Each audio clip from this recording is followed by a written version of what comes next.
गालिब हमें ना छेड़ के फिर जोशे अश्क से बैठे हैं हम तहैया तूफान किए हुए। हमें ना छेड़ो, जख्मों को ना छेड़ो हमारे, वरना हमारे इतने आंसू निकलेंगे कि तूफान आ जाएगा। मरियम बैठी है यहां पर, आपके सामने है यहां।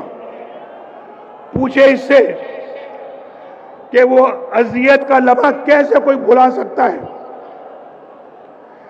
जब मरियम को अपने कैदी बाप के सामने गिरफ्तार किया जा रहा था।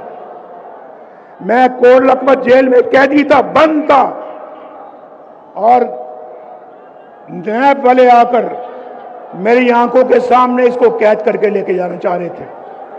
ये मेरे पास आई, मैं सामने बैठा था कि अबू जान ये मुझे अरेस्ट करना चाहते हैं, गिरफ्तार करना चाहते हैं, मैं क्या करूं? मैं क्या, एक कैदी क्या कर सकता है?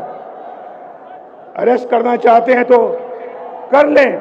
इसकी छोटी बेटी थी, छोटी बेटी अपनी मां की गिरफ्तारी का मंजर अपने आंसू भरी आंखों से देख रही थी, मेरे सामने बैठी हुई थी।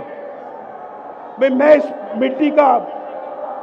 मिट्टी का रहने वाला हूं, मैं सन ऑफ द सॉइल हूं, ये भी डॉटर ऑफ द सॉइल है। इतना जुल्म। शहबाज शरीफ को भी जेल में बंद कर दिया, बेटों को भी जेल में बंद कर दिया।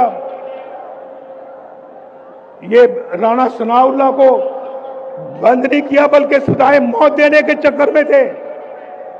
हनीफ अब्बासी को बंद नहीं किया बल्कि सजाए मौत देने के चक्कर में थे। और लोगों को, ख्वाजा साद रफीक जो अभी आपके सामने बात कर रहे थे, 2 साल जेल में बंद रखा।